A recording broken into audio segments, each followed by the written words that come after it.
திறன் ஒர்க் புக்கில் ஒவ்வொரு பாடமாக நம்ம படிச்சுட்டு வரோம். இன்றைக்கி நம்ம பார்க்க போகிறது திறன் தமிழ் ஒர்க் புக். அதில் 15வது பாடம் கடிதம். இது 6th 7th 8th பாடம். கடிதத்தை படித்து கருத்தை வகுப்பறையில் பதிவு செய்க. ஸோ இதை பாருங்கள். இந்த கடிதத்தில் மழைக்கு ஒரு கடிதம் எழுதியிருக்காங்க. நம்ம யாருக்காவது ஆளுக்கு தான் எழுதுவோம். அன்புள்ள மழையே வணக்கம். இது ஒரு கற்பனை கடிதம். பாருங்கள், கற்பனை கடிதம். மழைக்கு நாம் கடிதம் எழுதி எந்த அட்ரஸுக்கு போஸ்ட் பண்ணுவோம் அப்படின்லாம் யோசித்து பார்த்தா அது அர்த்தமில்லாததாக இருக்கும் இல்லையா? அதனால் இது மழைக்கு உண்மையாக எழுதும் கடிதம் அல்ல, கற்பனை கடிதம். ஸோ மழையோட பெருமைகள் அதை பற்றிலாம் இதில் போட்டு அழகாக எழுதியிருக்காங்க.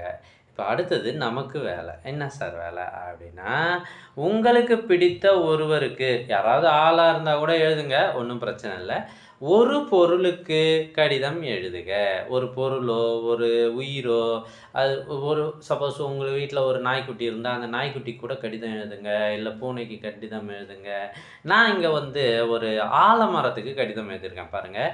அன்புள்ள ஆலமரமே வணக்கம். நான் நலம், நீ நலமா? உன் அடியில் விளையாடி இன்புற்ற காலங்கள் மீண்டும் வேண்டும். இன்னும் 10 நாட்களில் காலாண்டு விடுமுறை வருகிறது.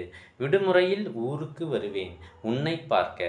பல 100 பறவைகளுக்கு இடம் தருகிறாய். பேருந்து நிறுத்தம் இல்லை நம் ஊரில். உன் நிழலில் காத்திருப்பதை விடவா பேரின்பம் கிடைத்துவிடும். பேருந்து நிறுத்தம் இல்லை நம் ஊரில். உன் நிழலில் காத்திருப்பதை விடவா பேரின்பம் கிடைத்துவிடும். விழுதுகளில் தொங்கி விழாமல் விளையாடுவோம். எங்களுக்கு விளையாட்டு திடல் தேவையில்லை. விரைவில் வருகிறேன் உன்னை காண அப்படின்னு இப்படிக்கு ரம்யா இங்கே உங்கள் பேரை போட்டுக்குங்க. ஸோ நீங்கள் எதை பற்றி இல்லை யாருக்கு எதுக்கு கடிதம் எழுதுறீங்க அப்படின்றத மறக்காமல் கமெண்ட் பண்ணுங்கள். ஸோ சூப்பராக இருக்குது இது மாதிரி கற்பனை கவிதைகள்லாம் எழுதுறது. அடுத்தது பார்த்திங்கன்னா, படித்து கருத்தை பகிர்க. ஒரு விளையாட்டை பற்றி ஒரு கதை இருக்கிறது. இதை அப்படியே படித்து பாருங்கள். கடைசியாக படிக்க எடுத்துக்கொண்ட நேரம் எத்தனை நிமிடம் அப்படின்றத இங்கே குறிங்க. பொதுவாக 4 அல்லது 5 நிமிடங்கள் ஆகும் அப்படின்னு நினைக்கிறேன். அத்தனை நிமிடங்களை குறிங்க. இதோட இந்த வீடியோ முடிவடைகிறது. மறக்காமல் நம்ம சேனலை சப்ஸ்கிரைப் பண்ணுங்கள். அடுத்து வகுப்பு நிலை திறன்களுக்கான வீடியோ போடப்படும். தேங்க்யூ ஃபார் வாட்சிங்.